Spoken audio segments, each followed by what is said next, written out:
حضرت حاجی محمد یونس صاحب کے اصال ثواب کے لیے ختم پاک میں ہم سب حاضر ہیں۔ اللہ تبارک و تعالی انہیں اپنے جوار رحمت میں جگہ عطا فرمائے، حسنات قبول فرمائے اور سیئات سے درگزر فرمائے۔ عزیز دوستو، بزرگوں اور بھائیوں، بالخصوص اسٹیج پہ جلوہ فرما حضرات علماء مشائخ، دوستو، اللہ تعالیٰ نے قرآن مجید میں فرمایا ہے کہ افحسبتم انما خلقناکم عبثا وانکم الینا لا ترجعون، فرمایا کیا تم سمجھتے ہو کہ ہم نے تمہیں بیکار پیدا کیا ہے، اور کیا تم سمجھتے ہو تمہیں لوٹ کر ہماری طرف آنا نہیں؟ اللہ کریم نے اس کائنات کو بہت ساری حکمتوں کے تقاضوں کے تحت تخلیق فرمایا ہے۔ دنیا میں جس شخص کو بھی اللہ تبارک و تعالیٰ نے زندگی عطا فرمائی ہے، وہ اللہ تبارک و تعالیٰ کی قدرت کا شاہکار ہے۔ ہمارے ہاں یہ ہوتا ہے کہ ہم پہلے تو یہ پہچان ہی نہیں پاتے کہ اللہ تعالیٰ نے ہمیں کتنی خوبیوں، کتنی صلاحیتوں کے ساتھ نوازا ہے، پہچان نہیں پاتے، غور نہیں کرتے۔ لقد خلقنا الانسان فی احسن تقویم، اللہ نے بڑی بہترین ساخت پر خوبصورت ترین انسان پیدا کی، لوگوں کو صلاحیتیں دی اللہ تعالیٰ نے۔ جو آدمی اپنی چالاکی کے ساتھ، تیزی کے ساتھ اور اپنی گفتگو کے فن کے ساتھ کسی بڑے سمجھدار آدمی کو معاذ اللہ دھوکہ دے لیتا ہے اور سیانے لوگوں کو لوگ پریشان کر دیتے ہیں، تو آپ غور فرمائیں، صلاحیت تو اس کے اندر تھی نا، لیکن اس نے غلط جگہ استعمال کی۔ اگر اپنی انہی صلاحیتوں کا وہ صحیح استعمال کرتا تو اللہ تعالیٰ اس سے بہت سارے خیر کے کام لے لیتا۔ پہلے تو ہم پہچانتے نہیں، غور نہیں کرتے۔ وہ جو کہا گیا تھا نا، من عرف نفسہ فقد عرف ربہ، کہ جو اپنے آپ کو پہچان گیا وہی تو اللہ تعالیٰ کو پہچان گیا۔ اپنی صلاحیت پر غور کیا جائے کہ ہم کیا کر سکتے، کون سی خدمت ہے جو اللہ تبارک و تعالیٰ اپنا فضل کرے تو ہم وہ سر انجام دے سکتے ہیں۔ وہ کوئی بھی ہو، ایک بی بی مسجد نبوی شریف میں جھاڑو دیتی تھی، اس کا انتقال ہو گیا، صحابہ نے حضور کی تکلیف کے پیش نظر اطلاع نہ دی کہ محبوب کو تکلیف دینا مناسب نہیں، دفن کر دیا۔ صبح محبوب نے قبر پہ کھڑے ہو کے فرمایا صفیں بناؤ، میں دوبارہ جنازہ پڑھاؤں گا۔ کوئی کام تو کیا نا زندگی میں، کوئی ڈیوٹی تو کی نا۔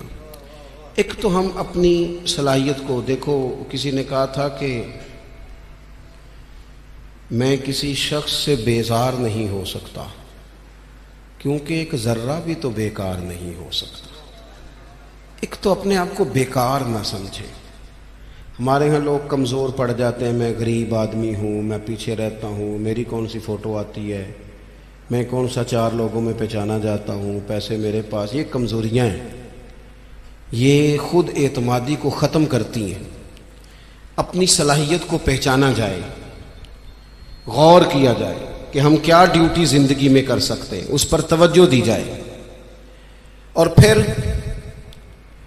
جب اپنے آپ کو پہچان لیا جائے کہ بھلا میں، یہ دیکھیں نا، مدارس، مساجد، خانقاہیں، یہ سارے سلسلے، اس میں اگرچہ نام ایک بندے کا لکھا ہوتا ہے کہ فلانے نے بنائی ہے، لیکن اس میں سینکڑوں لوگ شامل ہوتے ہیں۔ یعنی وہ جگہ دینے والا بھی بڑا باکمال آدمی ہوتا ہے، وہاں ڈیوٹی دینے والا بھی بڑا باکمال آدمی ہوتا ہے، یہ بڑے باکمال لوگ ہوتے ہیں۔ کہنا پیر صاحب نہیں ہوتا ہے، تعریفیں پیر صاحب کی ہونی ہوتی ہیں۔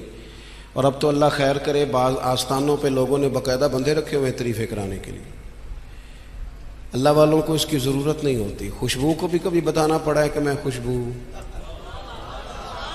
خوشبو بتایا نہیں کرتی، خوشبو تو آیا کرتی ہے۔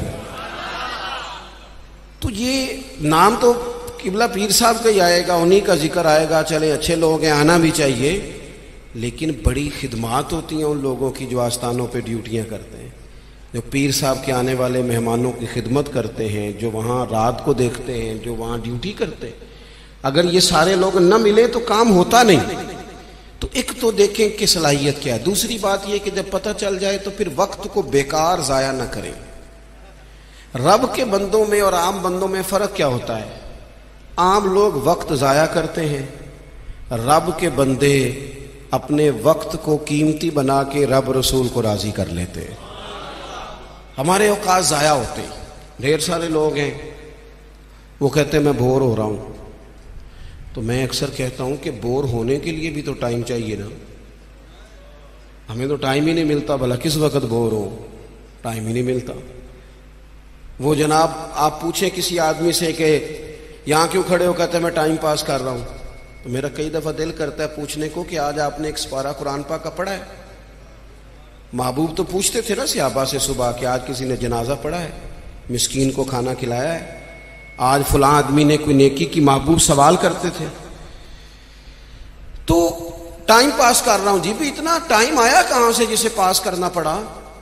بعضوں کا 1 منٹ ٹھہرنا میں آیا، او بھئی 1 منٹ میں 3 دفعہ سورۃ اخلاص پڑھی جا سکتی ہے اور پورا قرآن پاک پڑھنے کا ثواب ہے۔ آپ نے 1 منٹ کو ایسے سمجھ لیا ہے وقت کا ضیاع۔ یہ بہت سارے لوگ ہیں جو تبصرے کرتے ہیں، فارغ ہیں، کام کوئی نہیں، اس پر بھی تبصرہ، اس پر بھی تبصرہ، اس کی بھی بات کرو، بھئی اتنا تو ٹائم ہی نہیں ہے کہ آپ اس کی بات کریں، اتنا کہاں سے وقت آیا؟ نبی پاک علیہ الصلوۃ والسلام نے فرمایا، یہ سیاستہ میں حدیث موجود ہے، فرمایا جب صبح سورج طلوع ہوتا ہے تو دن جب چڑھتا ہے تو دن اعلان کرتا ہے، وہ دن اعلان کرتا ہے کہ لوگوں میں آج آیا ہوں، آج کے بعد دوبارہ نہیں آؤں گا۔ اگر جو کام تم نے کرنا ہے وہ آج کر لو، میں آج آیا ہوں، آج کے بعد دوبارہ۔ آج 10 ستمبر کو جس بندے نے سارا دن قرآن پاک نہیں نہ کھولا، یہ اس سال کا 10 ستمبر اسے دوبارہ نہیں ملے گا زندگی پر۔ جس نے آج صبح سے ایک دفعہ بھی، میں اکثر کہتا ہوں نبی پاک علیہ السلام نے سارے دن اور ساری راتیں امت کو یاد کیا، اور سارا دن ہی گزر گیا، امت نے ایک بار بھی درود و سلام نہیں پڑھا۔ سارا دن ہم نے بہت ساری خیر کر سکتے تھے، اچھا مشورہ دے سکتے تھے، کوئی بات سیکھ سکتے تھے، لیکن وقت ضائع کرتے۔ اپنے اوقات کو مرتب کریں۔ ہمارے بزرگوں کے ٹائم مرتب تھے، طے تھے۔ امام بخاری اگر ہماری طرح ہوتے تو قرآن مجید کے بعد ایک صحیح ترین کتاب ہمیں دے پاتے۔ امام مسلم کا بھی اگر وہی حال ہوتا جو آج ہمارا ہے، ڈھیروں لوگ ہیں جنہوں نے بخاری پڑھی نہیں، پوری مسلم شریف کو پڑھا نہیں، اور انہوں نے کتنی محنت کر کے احادیث پر گفتگو کر کے فرق نکال کے کہ یہ حسن ہے، یہ ضعیف ہے، یہ صحیح ہے، یہ متواتر ہے، انہوں نے ہمارے سامنے رکھی۔ اعلیٰ حضرت فاضل بریلوی نے 1000 کتاب لکھی ہے۔ کتنی؟ اور کتاب ایسی نہیں کہ وہ مطلب کانٹ چھانٹ کی کتاب بنا لی ہو، وہ جس سمت آ گئے ہیں سکے بٹھا دیے۔ کام ان لوگوں کا مرتب تھا، ان کے وقت میں برکت تھی۔ حضرت عمر بن عبدالعزیز رحمۃ اللہ علیہ سے ایک دن ان کے خادم سے آپ نے کوئی کام کہا تو کہنے لگا حضور یہ کام کل کر لیں گے۔ تو آپ فرمانے لگے یہ کام اگر کل کریں گے تو جو کام کل کرنے ہیں وہ کب کریں گے؟ ہمارے ڈھیر سارے لوگ ہیں جنہوں نے ابھی تک طے ہی نہیں کیا۔ آپ نماز نہیں پڑھتے، کہتے ہیں بس میں حج کا رہا ہوں، شروع کرنی ہے۔ تو اگر حج پہ نہ جا سکے، خدا نخواستہ اللہ معاف کرے، تو پھر نماز پڑھنی نہیں ساری عمر۔ میں وہ بچوں کی شادی کر لوں پھر میں ٹھیک ہی ہوں۔ تو اگر ایسا وقت آیا ہی نہ، خدا نہ کرے، تو پھر کیا پڑھنی نہیں؟ میں بہت سارے لوگوں سے کہتا ہوں داڑھی شریف رکھ لو، کہتے میں آج نیک نہیں۔ تو میں نے کہا داڑھی کی قسم ہی اٹھانی تھی، بس نیک ہونا تو رکھنی ہے، روٹی کی اٹھاؤ نا کہ جب تک نیک نہیں ہونا کھانی نہیں، یہ کرو نا بات، باقی سارے کام چل رہے اور اس پر آپ کسی کو توجہ دلائیں، بلکہ بعض نے چھوٹی رکھی بھی ہوتی ہے۔ تو میں کہتا ہوں چھوٹی والے کو بھی تو لوگ مولوی کہتے ہیں نا، تو اسے پوری کر، اپنی مرضی کی کیوں رکھتا ہے، رب رسول کی مرضی کی رکھ۔ کام جو کرنا ہے اسے شروع کیا جائے، جو ڈیوٹی کرنی ہے اسے، ہمارے ملک میں رواج بنا دیا گیا ہے، کام نہ کرو بیسے کرو، کام نہ کرو کیچڑ اچھالو۔ یہ دیکھو نا کتنی تکلیف ہے، سیلاب والوں کو کتنی تکلیف ہے۔ ہمارے وہاں دوست موجود ہیں، اپنی ہمت کے مطابق کام کر رہے ہیں، میں خود بھی وہاں حاضر ہوا تھا۔ اب وہ کہتے ہیں کہ جلدی امراض ہونے لگے، یعنی ایک طرف وہ بندہ ہے جو نخرہ کر رہا ہے کہ یہ روٹی میں نے نہیں کھانی، یہ سالن لے جاؤ، اور دوسری طرف ماں آ کے کہتی ہے کہ صرف میرے بچے کو زخم ہو گئے ہیں، کیڑے کھڑے ہیں پانی میں، جلدیں پھٹنے لگی ہیں، صرف دوائی چاہیے۔ تو کیا رب کریم نے حساب نہیں لینا؟ چلے مہربانی کرتے، وزیروں نے تو نہیں جانا تھا، پیر ہی ایک ایک دورہ کر آتے، تھوڑی سی توجہ کر لیتے۔ کیا یہ محبوب پاک کو راضی کرنے کا طریقہ نہیں؟ کیا حضور نے فرمایا نہیں جو میری امت سے محبت کی جس نے اسی نے مجھ سے محبت کی؟ کیا فرمایا نہیں جب میری امتی کو تکلیف ہوتی ہے تو مجھے تکلیف ہوتی ہے؟ یہ کام نہیں خیر کا؟ خدا کے بندے تو ہیں ہزاروں، بنوں میں پھرتے ہیں مارے مارے، میں اس کا بندہ بنوں گا جس کو خدا کے بندوں سے پیار ہوگا۔